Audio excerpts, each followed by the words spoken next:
जीवन का मूल उद्देश्य क्या है? जीवन का मूल उद्देश्य भौतिक उपलब्धियां नहीं है। भौतिक उपलब्धियां आध्यात्मिक शक्तियों की गुलाम है।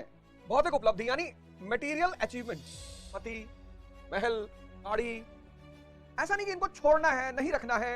इनके बड़ा कंफ्यूजिंग सा एटमॉस्फेयर मानव के लिए हो जाता है। पंकज दास साहब ने कहा ना, एक तरफ उसका घर, एक तरफ उसका घर। उसका घर मतलब मंदिर मस्जिद को बोला गया है, और एक तरफ मैं कदा यानी संसार। होता नहीं फैसला, उसके दर से उठा तो कहां जाऊंगा। लाइन देखिए, क्योंकि उसके सिवाय संसार को छोड़ दूं तो मैं मर जाऊंगा। मैं जिंदगी कुछ तो दे मशवरा, ऐ गमे जिंदगी कुछ तो दे मशवरा। एक तरफ उसका घर, एक तरफ मैं कदा, एक तरफ उसका घर, एक तरफ मैं कदा। उसके घर दर से उठा तो कहां जाऊंगा, मैं कदा छोड़ दूंगा तो मैं मर जाऊंगा। सख्त मुश्किल में हूं, क्या करूं मैं खुदा। उसके दर से उठा तो कहां जाऊंगा। इस पूरे ब्रह्मांड में उसके सिवा कुछ है ही नहीं, उसको छोड़ के जा ही नहीं सकते। और संसार छोड़ दो तो खत्म। यही तो गुरुदेव ने कहा गीता में कि साधु बनना यानी मरने के समान है। जो व्यक्ति साधना करेगा, जागृत होता चला जाएगा, जागने लगेगा, इंद्रियों से चैतन्य की तरफ बढ़ने लगेगा। आप कुछ भी मत छोड़िए, बस जागिए। ये महल है ना, महल, ये रहने दीजिए, इसको मत छोड़िए, पर जागृति बने रहे कि ये मेरा नहीं। यानी फिर वही कृष्ण का शब्द आ जाता है, लीला। ड्रामा शब्द नहीं, प्रभु की लीला है, लीला।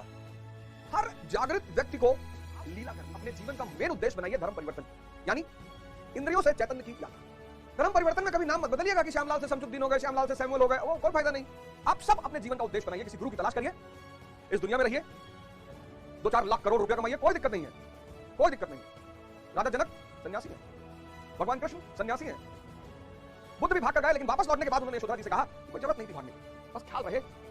जैसे आप घूमने गए प्रयागराज से मदुरई, रामेश्वरम में आपको ख्याल है कि जाना है, वापस जाना है, बस इतना ख्याल रखना है। और उस मुख्य उद्देश्य के साथ साथ जीवन में जो भी छोटे छोटे उद्देश्य घट रहे हैं उनका आनंद लीजिए। आईएएस बनिए, पीसीएस बनिए, आईपीएस बनिए, मंत्री बनिए, विधायक बनिए, एमएलए बनिए, डॉक्टर बनिए, इंजीनियर सब बनिए, पर होश में। और इतना मजा आएगा जीवन का। यही बात भगवान कृष्ण 12वें श्लोक में कह रहे हैं अर्जुन से, न त्वं हम जातुम नाशम न त्वं नेमे जनाधिपा न चाहे न भविष्यामः सर्वे वयमतः परम। बोले अर्जुन, ऐसा नहीं है कि सदगुरु किसी काल में नहीं था, शिष्य किसी काल में नहीं थे, हमेशा। इसलिए इस देश ने गुरु पे बड़ा बल दिया, भारत देश ने गुरु पे बड़ा बल दिया, बहुत बल दिया। गुरु, आज भारत देश को फिर से इस गुरु के महत्व को स्वीकार करते हुए इसे परम स्थान देना पड़ेगा।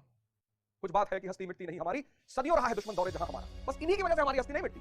गुरु यानी प्रकाश, वो व्यक्ति जो चैतन्य पर आ चुका है, चैतन्य ही हो चुका है, बस उस गुरु से जुड़ना है, बाकी सारा काम वो खुद ही करेगा। जुड़ना है सांसारिक उपलब्धियों के लिए नहीं, हालांकि शुरुआत में लोग आते हैं इसीलिए, कोई बात नहीं, कोई बात नहीं। बच्चे भी माता पिता से छोटे मोटे खिलौने मांगते ही रहते हैं, जब वो बड़े होते जाते हैं खिलौने खत्म हो जाते हैं। इसका काम है। अब अगर ये दुनिया अंधकार से निकलेगी, उसकी वजह होगा भारत। जिस अंधकार में आज दुनिया चल रही है, ऊंची बात, कैपिटलिज्म।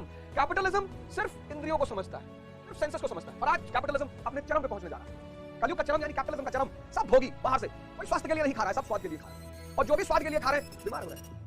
प्रयागराज में मैंने देखा इस बार नाइट फूड्स करके स्ट्रीट खुली, प्रयाग संगीत समिति के ठीक सामने, मनमोहन पार्क के पास। नहीं, मनमोहन पार्क में देखा नाइट फूड्स, रात भर खाना मिल रहा है। लखनऊ में देखा रात भर खाना मिल रहा है, चटोरी गली। बहुत मजबूरी ना हो तो रात में सारी प्रकृति सोती है, हमारी शरीर भी सोती है। आप देखो रात में ठंडा खाने से मना करें, क्योंकि बाहर का एटमॉस्फेयर ठंडा हो जाता है, और टेम्परेचर का नियम हाई से लो। अब बाहर का टेम्परेचर ठंडा हो गया और आपने अंदर ठंडी चीजें खा ली, तो ठंडे होने की संभावना बहुत ज्यादा है। और ठंडे होने की संभावना अगर नहीं भी है तो रात में आपके सारे ऑर्गन्स डिस्टर्ब अवस्था में रहेंगे। कोशिश करिए बचिए। तो थोड़ा सा चुनौतीपूर्ण हो गया है। आज कैपिटलिज्म चरम पे जा रहा है। कैपिटलिज्म का सीधा संबंध सेंसस से है, इंद्रियों से। हर वो चीज, अरब आ गया कैपिटलिज्म के प्रभाव में। अरब, यूएई के शेखों ने, अबू धाबी के शेखों ने गुरुद्वारा बनाया, राम मंदिर बनाया, बड़े लोग खुश हुए, बहुत खुश हुए। अच्छी बात भी है, बनाया तो बहुत अच्छा लगा। अरब में जहां उनको थोड़ा बहुत अपने रिलीजन के प्रति जुड़ाव माना जाता है, लेकिन कैपिटलिज्म महान। मंदिर बनाया, भारत के हिंदू बड़े खुश। गुरुद्वारा बनाया, सिख बड़े खुश। भारतीयों के लिए सबसे नियरेस्ट फॉरेन कंट्री, गरिमा बढ़ाने वाली कंट्री की तीर्थ यात्रा है दुबई और अबू धाबी। अब रसल कीमत उतारी है। और जब मंदिर का इनॉग्रेशन हो गया, गुरुद्वारे का इनॉग्रेशन हो गया, तो वहां के शेख लोगों ने रणवीर कपूर को टूरिज्म का ब्रांड एम्बेसडर चुना। और चिल्ला चिल्ला के रणवीर कपूर और वहां के शेख साहब कह रहे हैं कि गर्मी मनाने हमारे यहाँ आइए, water park, under water park सब बना दिया, आइए मंदिर में पूजा करिए और हमारे यहाँ टूरिज्म में पैसा खर्चा करिए। इसको कहते हैं कैपिटलिज्म।